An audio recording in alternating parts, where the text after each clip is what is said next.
Okay. Oh, this looks like fun. Tea Party Dave in Pittsburgh, Pennsylvania wants to challenge me on my energy policy. Hello, Tea Party Dave.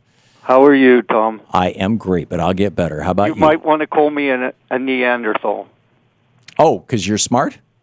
Possibly, but you might use it in the negative terms well. But well, tell me.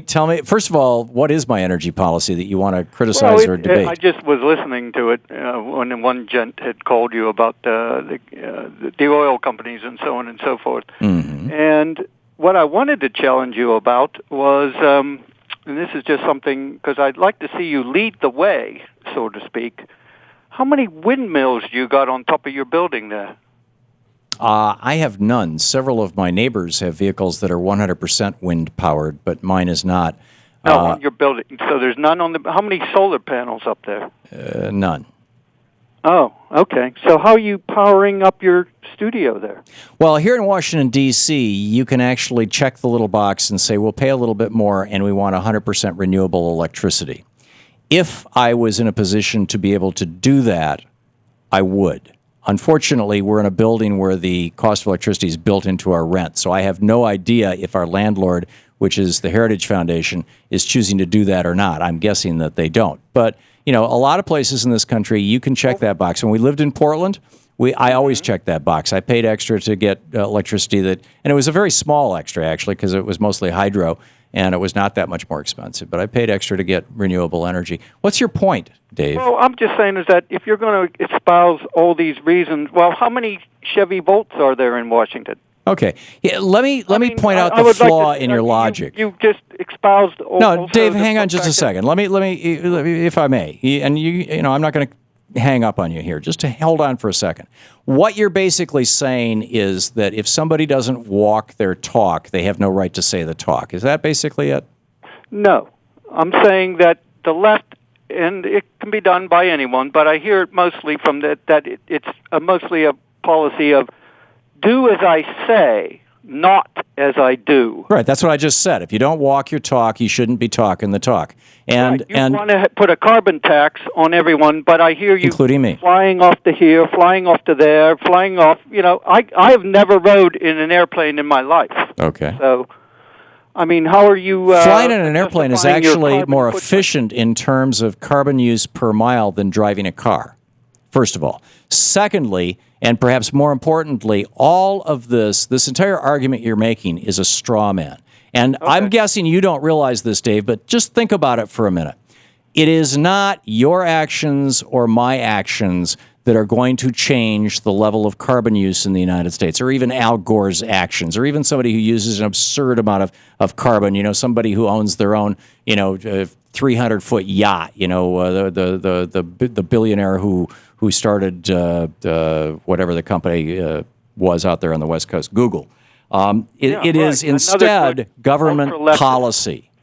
And therefore, if we want to change the fact that we have a country that is based on fossil fuels, that our economy is running on fossil fuels, and much of our industry is running on fossil fuels. If we want to change that, we have to change that at the level of policy. So to criticize somebody who is aggressively trying to change policy through the political process, which is how it will actually change. It's how George Herbert Walker Bush got rid of acid rain with cap and trade for sulfur dioxide. By criticizing somebody who's trying to change policy for not magically themselves having been able to step outside of that policy is, as I said, a straw man argument. Why is that? Because it's irrelevant. The amount of carbon that I use is not going to change whether or not another superstorm hits your town. Like me, I'm actually a very poor working person, very poor. Why do you force me to abide by all your rules? My rules? If what you're saying, Dave, is what you're saying that to a windmill, I have to use solar panel or else. Okay, if what you're am I supposed to? Even if I have to pay more, and how does taxing or making a poor person pay more? Isn't that more hurtful than it is like for people It would be. I don't think that we should can afford it. Yeah, Dave, sure. Dave, Dave. I don't think that we should ask poor people to pay more. I agree with Bernie Sanders on this, that as we make the transition from the buggy whip economy to a 21st century economy, from one form of energy to another, that those people who can't really afford to make that transition, we should help them out. That we should be giving tax credits or even outright payments to people who have to drive a long way to get to work, to people who live in the Northeast or anywhere in the North, and it costs them a lot to heat their homes. That we should be doing this transition in such a way that people like yourself are not going to be hit with an extra burden. And yet at the same time, as a nation, we're no longer going to be dependent upon the Osama bin Ladens of the world for our fuel. Right. I could 100, it's the only part I think we can agree, that I think we should be getting our own fuels and our own energy, not being cut off by the Fed by restricting this land and grabbing it. If you say it belongs to the commons, then we should all be using it. Well, if it works to the benefit of our society, we shouldn't be using it if it harms our society. I mean, that's how does it harm? Simple principle.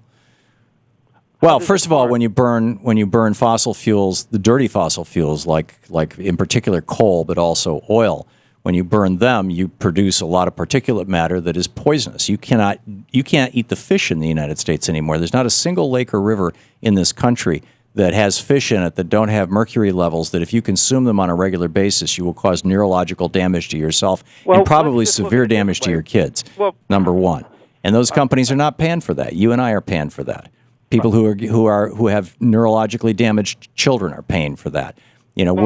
So number one. Number two, you've got other kinds of particulate matter, arsenic and other cancer-causing chemicals that are coming out of these plants. Again, these companies are not paying for it. Their externalities are being paid for, Dave, by you and by me. We pay our taxes so these people show up in the emergency room, or we pay extra taxes so that neurologically damaged children who cost much, much more to educate in the public schools, you and I are paying for that, not the oil companies or the coal companies. All I hear is you saying we're paying. We're paying with our property taxes, absolutely.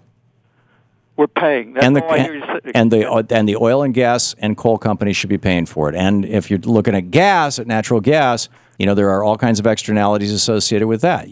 So every time we come up with a new fuel or a new energy that the left doesn't like, you want to do everything in the world to stop it. This has got nothing to do with left or right, Dave. This has to do with if you're going to produce energy, you pay for the costs associated with it. I'm just saying, let's stop the free ride for the oil companies, the gas companies, and the coal companies.